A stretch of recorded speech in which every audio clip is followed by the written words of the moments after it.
Hello, and welcome to the Dialogue on Dialogue podcast. In 1956, Earl Nightingale recorded The Strangest Secret, launching a new era in self-improvement. Over his lifetime, he created thousands of radio and audio programs exploring success, purpose, and meaning. This project is my personal reflection on those ideas, what they meant then, and how they apply now, as I work to put them into practice, and invite you to come along for the ride. Episode 53, The Checklist. As Earl Nightingale reminds us, people don't need to be educated nearly as much as they need to be reminded. This series is about remembering the truths we probably already know and learning how to live them. This week's episodes are brought to us by Dr. Bill's A Little Less Ugly Home Tonic. Do you ever catch a glimpse of yourself in the mirror and think, maybe I could be just a little bit less ugly? Dr. Bill has spent decades working in a very busy urban emergency room. So believe me, he knows ugly. He has also served as the doctor of record for clinics offering such things as Botox and other high-dollar anti-ugly pharmaceuticals, helping the ugly rich become a little less ugly. But Dr. Bill is a man of the people, and he asked himself a simple question. Why should only the wealthy get to be a little less ugly? Enter Dr. Bill's A Little Less Ugly Home Tonic. This is a non-FDA approved formula featuring a proprietary blend of liquefied cheese balls and Miller High Life. That's right, the champagne of beers meets the snack aisle. So whether you're preparing for a big meeting, a first date, or just trying to soften the blow of your own reflection, Dr. Bill has you covered. Call Dr. Bill today. Tell him you want to be just a little less ugly. All for just $19.95 plus shipping and handling. This is a satirical ad, or at least an attempt at one. No one is paying me anything for this, although if it works, we may all owe Dr. Bill a huge debt of gratitude. Earl opens this episode with an image that immediately lands. I guess no pun intended. Commercial pilots. To become a pilot requires hundreds, sometimes thousands of hours of training, and yet before every single flight, even the most experienced flight crew goes through a detailed checklist. Why? Because some things are simply too important to be overlooked.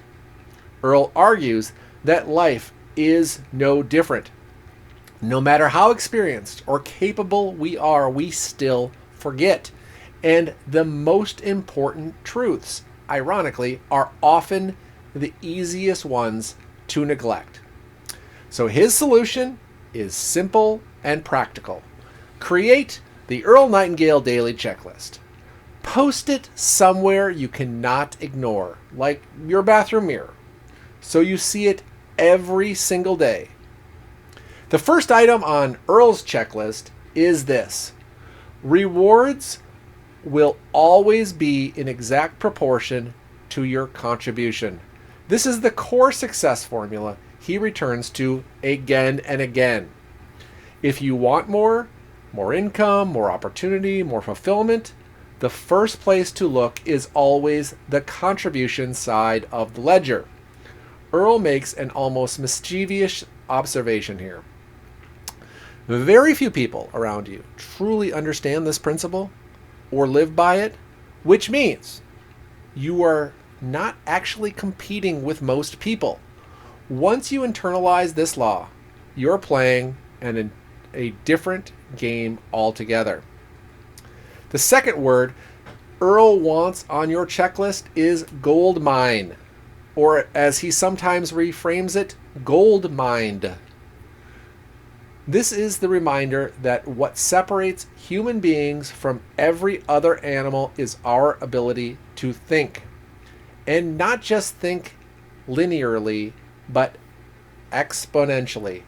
Most people, Earl says, are playing a game of follow the follower. They react, they imitate, they wait. Very few people sit down and ask, how will my job be done in 10 years?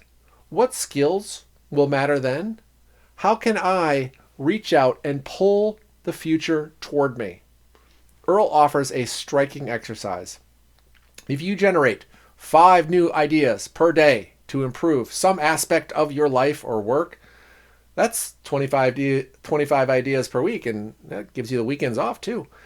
If you simply get up 1 hour earlier each day for focused thinking, you gain the equivalent of 6.5 additional work weeks per year. Devoted entirely to your self-improvement. That's leverage most people never touch. The final item on the checklist is a single word: attitude. Here Earl quotes William James, who said, "Attitude sets the stage for everything that follows." Earl encourages us to act as if, to carry ourselves as though we already are the kind of person who would achieve the things we want. He illustrates this with a story about the president of Rolls-Royce, who once overheard an employee say, that's good enough. The president immediately corrected him. It's never good enough. He demanded an attitude of excellence because attitude, Earl reminds us, is marvelously infectious. A great attitude can change a team, a department, an organization, a family, even a life. Earl compares attitude to the quarterback of a football team, the one who sets the tone, directs the play, and determines whether the whole team moves forward or falls apart. Episode 53 brings everything down to something beautifully concrete. Success doesn't require remembering everything. It requires remembering the right things every day. Contribution, thinking, attitude. Post the checklist. Read it daily. And don't skip the pre-flight check. Until next time, remember, the answers are older than we are and just as relevant today.